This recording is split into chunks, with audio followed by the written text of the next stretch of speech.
नमस्कार मित्रों। आज के इस विशेष स्कूल पॉडकास्ट में हम बात करेंगे शिक्षा, संस्कार और बच्चों के समग्र विकास पर।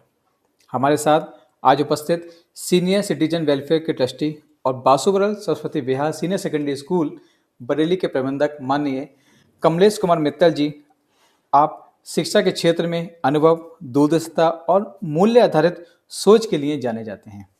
सर, आपके हमारे पॉडकास्ट में हार्दिक स्वागत है और आपने अपना इतना बहुमूल्य समय सर हमारे पॉडकास्ट में दिया है। सर, इसका हम आपका तहे दिल से धन्यवाद करना चाहते हैं और आज आपके माध्यम से एक मैसेज देना चाहते हैं हम छात्र और अभिभावक को कि आपका ज्ञान और आपकी काफ़ी चीज़ें जो आपका अनुभव रहा है वो हम सर आपसे इस पॉडकास्ट में सीखना चाहेंगे। धन्यवाद अनूप जी। मुझे बहुत खुशी है कि आपने मुझे मौका दिया और शिक्षा के क्षेत्र में जैसा आपने कहा कि बहुत ज़्यादा अनुभव है, ऐसा तो नहीं है। ठीक है सर, ना जो अपने 4-5 साल का जो अनुभव हुआ है इस बासुबरल विद्यालय के द्वारा और इससे हमने जो जाना आज के परिपेक्ष में, क्योंकि हमारे खुद के बच्चे भी कभी हम भी बच्चे थे तो हमें भी अपना बचपन याद है कि हम उस समय हमारे ऊपर क्या रहती थी और एज ए अभिभावक हमें याद है कि हमने बच्चों का लालन पालन कैसे किया और वो आज एक सफल जीवन बिता रहे हैं। तो मुझे खुशी है आपने इसके लिए मुझे समय दिया है और जितना मेरे पे ज्ञान है मैं ज़रूर आपको बांटूँ। धन्यवाद। Thank you sir. सर, सबसे पहले क्वेश्चन लेते हैं आपसे कि आज के समय में आप शिक्षा का वास्तविक उद्देश्य क्या मानते हैं?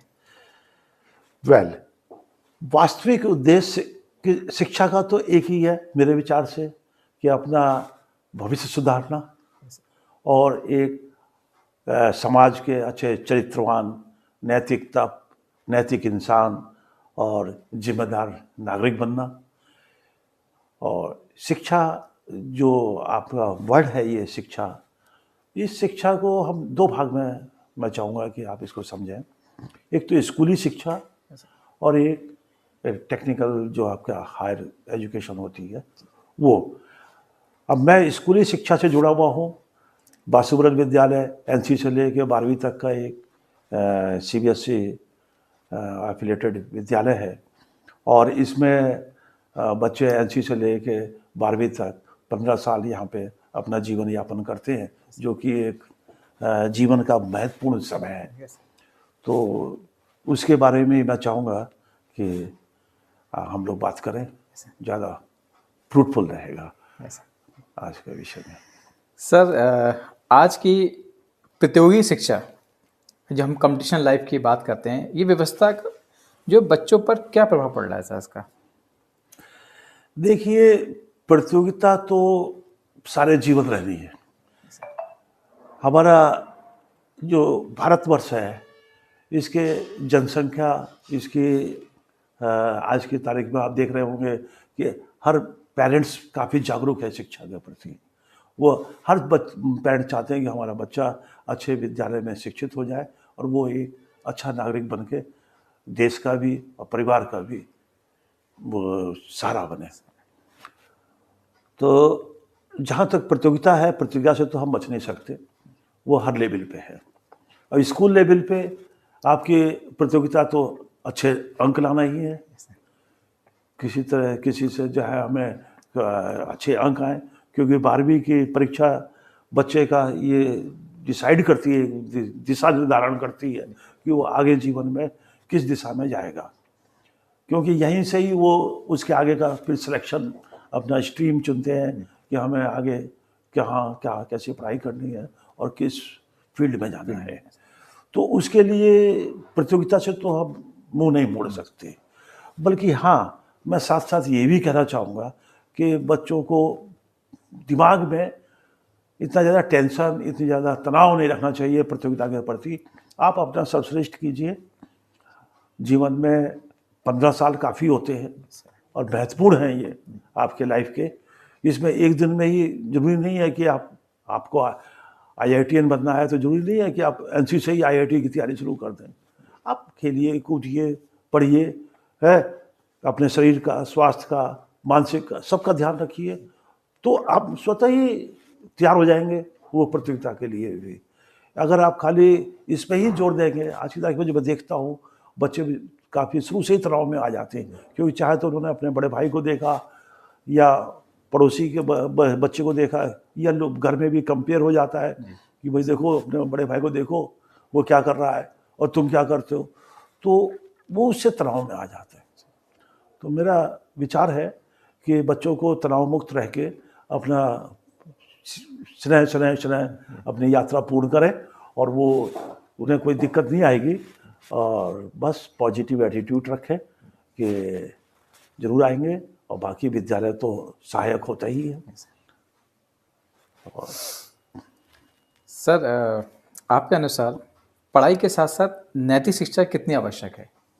ये बहुत अच्छी बात आपने पूछी। बिना नैतिक शिक्षा के इंसान ऐसा ही शिक्षित इंसान है जैसे हम किसी सर्कस के शेर को शिक्षित कर दें, बैठो उठो खड़े हो या आपके इशारे पे वो काम करें, तो वो वही रह जाता है। अगर अंदर आदमी के नैतिकता, उसके अंदर नैतिकता आती है संस्कार से, तो समाज की दृष्टिकोण से, आपके सामाजिक नियमों से आप उसका पालन कर नहीं करेंगे। नैतिक शिक्षा देखिए, आपके शुरू से ही आप देखिए आपको नैतिकता कहाँ से आती है। मोरल घर से आता है, फिर घर से स्कूल में आता है, समाज से आता है। तो अगर आपने नैतिकता का ध्यान नहीं दिया, संस्कार अपने संस्कारों को भूल गए, तो फिर आपका पढ़ाई लिखाई तो मेरे ख्याल में पूर्ण नहीं हुई, अधूरी है, उचित नहीं है उसके बिना से। हाँ, उसके बिना उचित नहीं है। तो नैतिकता तो बहुत जरूरी है। सर विद्या भारती की शिक्षा पद्धति को आप कैसे देखते हैं? वेल, ये आपने चूंकि हमारा विद्यालय विद्या भारती से जुड़ा हुआ है, सर मैं जानना चाहता हूँ, और अपने विद्या भारती के बारे में, अपने स्कूल के जो शॉर्ट में संक्षिप्त में बताइए सर। विद्या भारती देखिए, हमारा जो बासुरल विद्यालय है, ये बरेली जिले का एकमात्र CBSE बोर्ड इंग्लिश मीडियम विद्यालय है जो कि विद्या भारती से जुड़ा हुआ है। हिंदी मीडियम के और दूसरे विद्यालय हैं यूपी बोर्ड के, बल्कि CBSE बोर्ड का ये एकमात्र विद्यालय है। और इसमें जैसे कि हमारे विद्या भारती का उद्देश्य यही है कि शिक्षा से संस्कार और संस्कार से राष्ट्र। अगर संस्कार रहित शिक्षा होगी तो जैसे मैंने आपको पहले भी बताया कि वो उद्देश्यपूर्ण नहीं रह जाती, और हमारे अंदर अगर संस्कार नहीं है तो हमारे अंदर फिर वो राष्ट्र प्रेम नहीं आ पाते। तो विद्या भारती का मूल उद्देश्य यही है कि आप एक देश प्रेमी, राष्ट्रवादी और नैतिकतापूर्ण, और उसके संस्कारों में होनी चाहिए ईमानदारी, संस्कारों में होनी चाहिए दयापन, संस्कारों में होना चाहिए हर चीज़। ये नहीं कि हम ऊपर से थोपेंगे, वो हम बचपन से ही वातावरण हमारा ऐसा होता है विद्या भारती का स्कूल का कि वो शुरू से ही उस पर ढल जाता है, और वो फिर संस्कार उसके आ ही जाते हैं, उसके संस्कार बन जाते हैं कि मुझे ऐसा करना ही है। अगर मुझे कूड़ा फेंकना है तो मुझे डस्टबिन में ही डालना है, मुझे सड़क पर चलना है तो मुझे सड़क के नियमों का पालन, उसके संस्कार भी हम लोग शुरू से ही, उसके विद्या भारती का तरीका यही है। सर सबसे लास्ट क्वेश्चन, और बहुत महत्वपूर्ण क्वेश्चन है ये, कि डिजिटल युग में आधुनिक शिक्षा और पारंपरिक मूल्यों के संतुलन कैसे बना जा सकता है सर?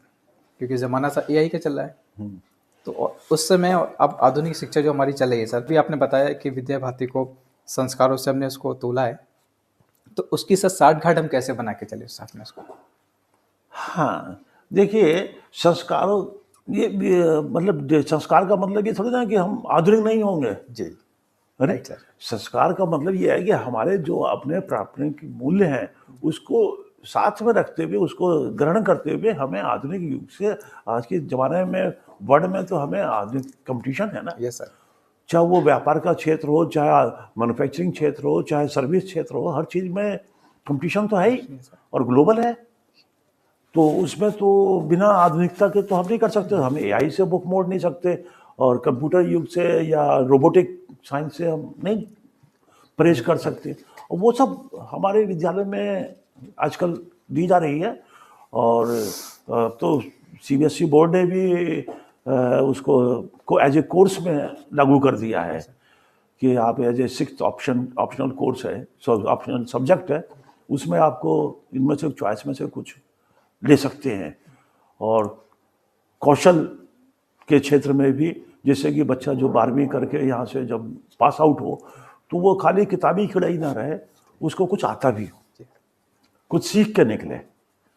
तो इसके लिए आज की हमारी जो सरकार है इसके बारे में काफ़ी सचेत है जी। और विद्यालय तो सभी इस बारे में सचेत होते ही हैं, और नहीं होंगे तो फिर ठीक नहीं है।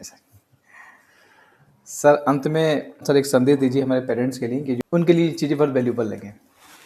धन्यवाद अनूप जी, ये क्वेश्चन आपने जो किया है ये मेरे दिल का क्वेश्चन है, थैंक यू सर। क्योंकि मैंने अनुभव किया है कि पेरेंट्स चाहते तो बहुत कुछ हैं बच्चों से, अपेक्षाएं तो उनकी बहुत हैं, बल्कि वो स्कूल में जो बच्चा पढ़ रहा है, उनका जो बच्चा पढ़ रहा है, उसकी डे टू डे एक्टिविटी से वो मुंह मोड़ लेते हैं, वो उतने ध्यान नहीं देते। तो मेरा पेरेंट्स से ये अनुरोध है कि वो बच्चों को समय समय पर ये जरूर देखें, उसका कॉपी किताब बस्ता देखें, स्कूल के पेरेंट्स मीटिंग में आगे उसको परखें कि क्या वास्तव में बच्चा ठीक से शिक्षा प्राप्त कर रहा है, या जो हमारा धारणा थी, जो हम सोच के हमने इस विद्यालय में बच्चे का प्रवेश कराया था, क्या वो परिपूर्ण हो रही हैं। उसका समय का कहीं ऐसा तो नहीं कि उसका समय व्यर्थ जा रहा हो, क्योंकि ये मैंने शुरू में ही आपसे कहा कि ये 15 साल बहुत बहुमूल्य है ना। तो इसके लिए पेरेंट्स को सचेत होना बहुत ज़रूरी है, और वो जरूर आए कि उनका एक तो मैं देखता हूँ कि बच्चे जैसे थोड़े से छोटे तो तब भी है, 9-10 के बच्चे स्कूल की एब्सेंट बहुत होते हैं, 11th के बच्चे एब्सेंट बहुत होते हैं। तो क्या कारण है ऐसा, वो क्यों नहीं, मतलब वो क्यों, क्या पेरेंट्स को पूछना नहीं चाहिए कि भाई आप कहाँ जा रहे हो, स्कूल क्यों नहीं गए। तो वो एक बहुत ज़रूरी है। और अगर बच्चा रेगुलर स्कूल आएगा तो मैं नहीं सोचता कि वो कभी बच्चा कभी फेल हो सकता है, फेल नहीं हो सकता। और साथ ही दूसरी बात, बच्चों से उम्मीद कीजिए, है ना, बल्कि उन पर दबाव मत डालिए। दबाव से वो तनाव में आते हैं, और तनाव उन्हें जो है तनाव मुक्त रहने दें, उनको गाइड करें, उनका आवश्यकताएं पूर्ण करें, बल्कि उन्हें अननेसेसरी प्रेशर मत बनाएं। क्योंकि हर बच्चे में हर चीज़ की वो नहीं होती है, उसके हो सकता है कि आप उससे एज ए सिंगर उम्मीद कर रहे हो, और हो सकता है कि वो सिंगर ना बन के वो पेंटर बनना चाह रहा है। तो उसको उसके ऊपर देखें कि उसकी क्या इच्छा है, कहाँ वो उस जिस लाइन में उसका इंटरेस्ट होगा, अगर उसमें ही वो आगे जाएगा तो मैं नहीं सोचता हूँ कि वो कभी नाकामयाब होगा, उसमें कामयाब होगा ही होगा, क्योंकि उसमें उसका खुद का इंटरेस्ट है, सेल्फ मोटिवेटेड है। ऐसे ही उसमें भी है आपके किस उसमें जाना है, डॉक्टरी में जाना है कि इंजीनियरिंग में जाना है, उसको डिसाइड करने दीजिए, आप गाइड कीजिए, आप उसकी काउंसलिंग करवाइए, काउंसलर से मिलिए, वो कीजिए, बल्कि उस पर दबाव मत डालिए। और दूसरा कि अभिभावक हमारे विद्यालय में आएँ, विजिट करें और देखें कि यहाँ का वातावरण, शिक्षा पद्धति, शिक्षा का माहौल, टीचर्स की एफिशिएंसी कैसी है, और फिर उसके बाद ये जो 18-15 साल आपने जिस विद्यालय में बच्चे को सौंपना है उसको निर्णय लें, क्योंकि आपका गलत निर्णय शुरू में वो उसकी गलत दिशा भी हो सकती है। तो इसलिए उसको लापरवाही मत करें, और उसको सोच समझ के अच्छा निर्णय लेके जहाँ आपको अच्छा बेटर लगेगा वहाँ पे आप उसको प्रवेश शिक्षा के लिए भेजें। Thank you so much sir. आपने बहुत अच्छी चीज़ें बताई हैं और उम्मीद करेंगे कि अपने व्यूवर्स से कि उन सबको एक एक चीज़ समझ में आई होगी। और ख़ासकर ये लास्ट में जो मैसेज दिया था पेरेंट्स के लिए, ये बहुत ही बहुमूल्य मैसेज था, क्योंकि हम लोग बहुत ज़्यादा दबाव डालते हैं अपने बच्चों पे कि हम समझने की कोशिश ही नहीं करते हैं कि एक्चुअल में बच्चा चाहता क्या है। यहाँ पे आके आपको अनुभव होगा कि हमने जो बात हमने की है वो वास्तविक में वो चीज़ें यहाँ पर अवेलेबल है। Thank you so much sir. बोले सर। Thank you.